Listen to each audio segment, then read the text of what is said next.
Hey guys, what's up? Welcome back here to today's edition of Intuitive Angling. And man, I really appreciate you guys swinging by the channel to spend a little time with me on the video. Always appreciate that.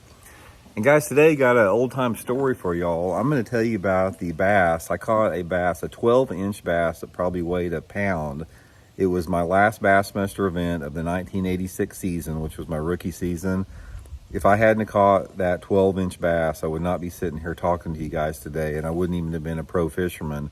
So it's really funny how the universe throws you bones occasionally to really sort of pave your destiny a little bit. So I'm going to talk about that in today's video. I think you guys will find it a pretty interesting story.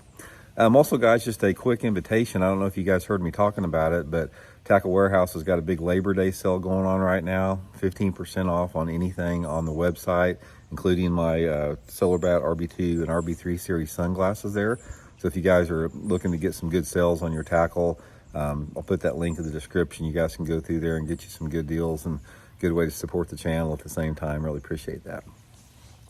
Okay, guys, here's the situation I want to lay this back. It's like, you guys can relate to this too in your own lives, but there's events that happen in our lives that sort of set certain paths for us to go down.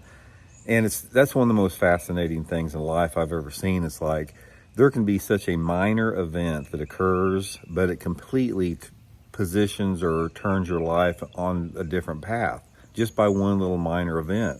And this is constantly ongoing. That's one of the biggest, mysteries in life, is about how this stuff, is it just random chaos, or is there some bigger picture behind it, or what role do we have in it? It's just one of those things that I really like to sit around sometimes when I'm out on the water and just think about. But here's the scenario, guys. I started fishing my first year on the Bassmaster circuit. Was back then all they had was the Bassmaster Invitationals.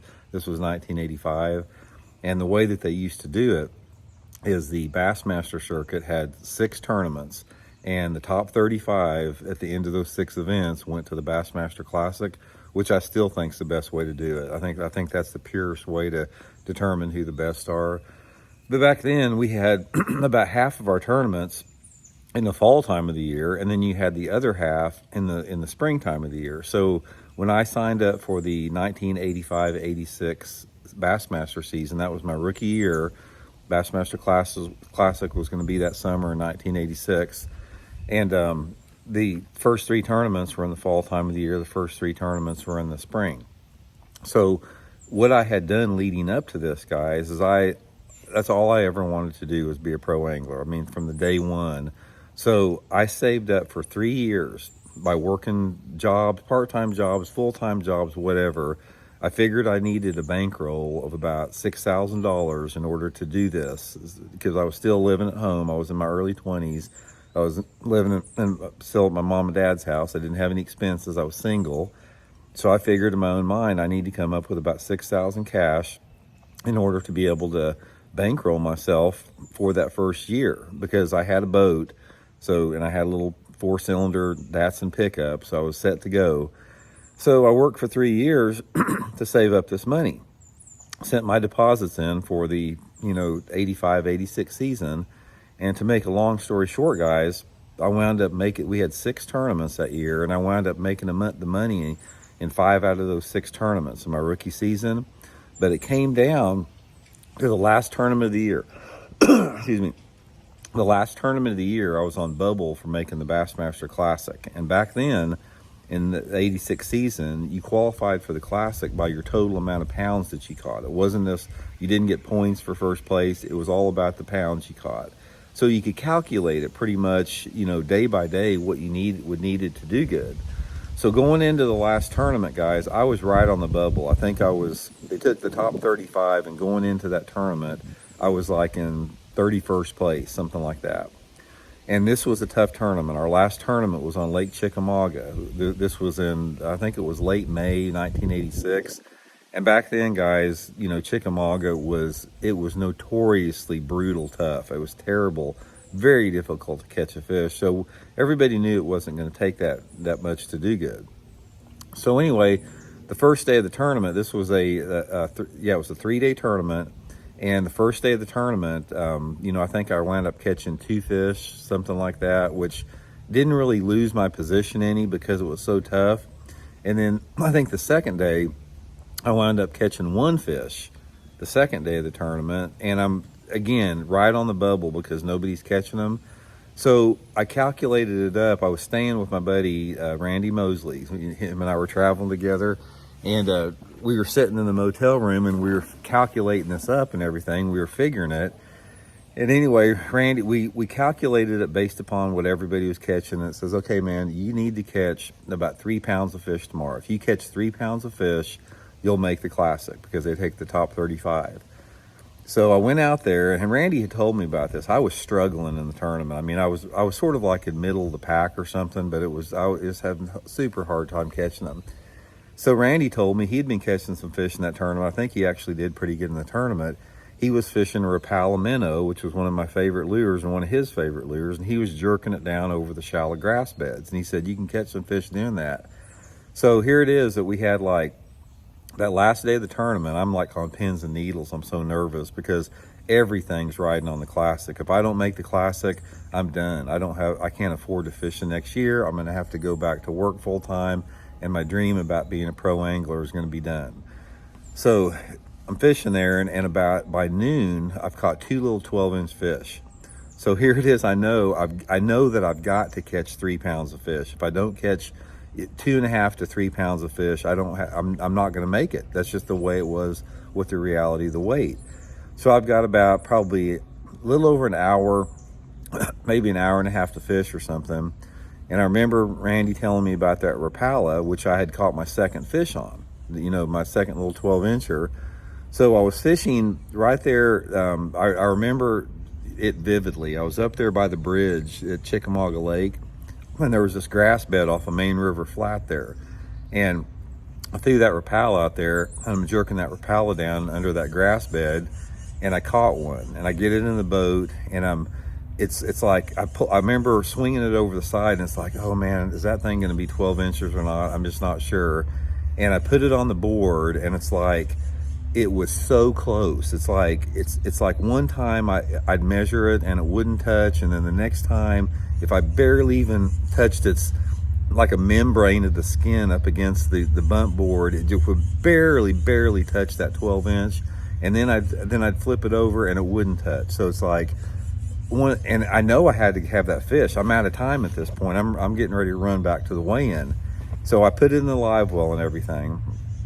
And the whole way back there, I'm just like nervous as I can be, because I know if I can't get that fish to measure, I'm not going to make the Classic. So we get back to the weigh-in, and Randy Mosley, he's already back there, and he comes down to my boat and he goes, dude, I figured this. I don't know if he said dude back then, but he says, Randy, I figured this up. And I was towards the end of the weigh-in, so everybody had already weighed in. He goes, you need 2.5 pounds. He goes, if you got 2.5 pounds, you're going to make the Classic. And I knew that I had 3 12-inch fish, and none of them, the biggest one maybe weighed 1 pound. So I knew if I didn't weigh 3 fish in, I wasn't going to make it.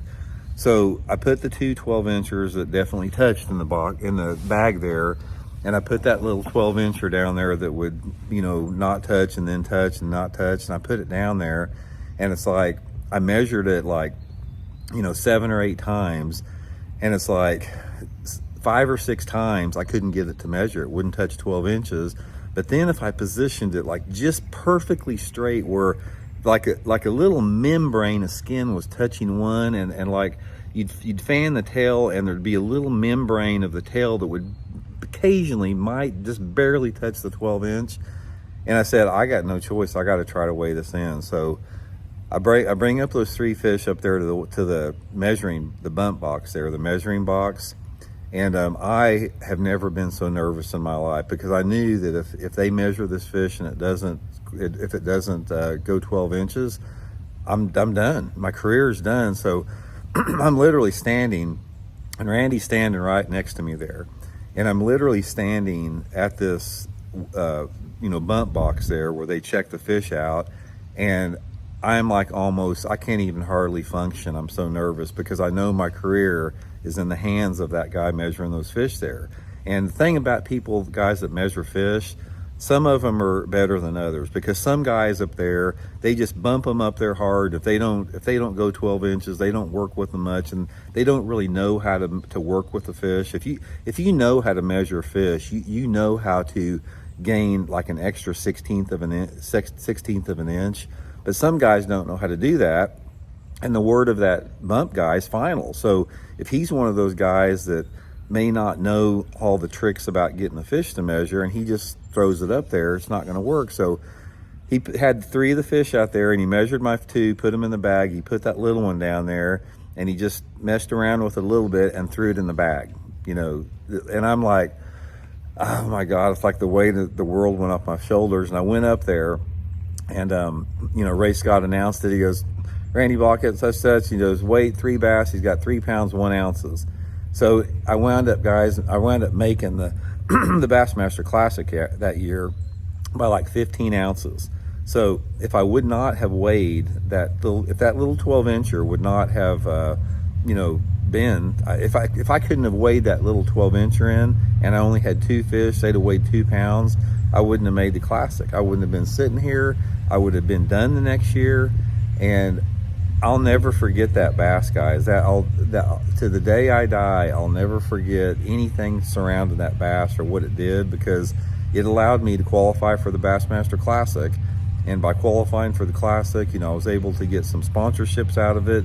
It, you know, got me some name recognition within the sport, and it allowed me to stay in the sport. And if that little fish, or if that guy, I don't even know who he was.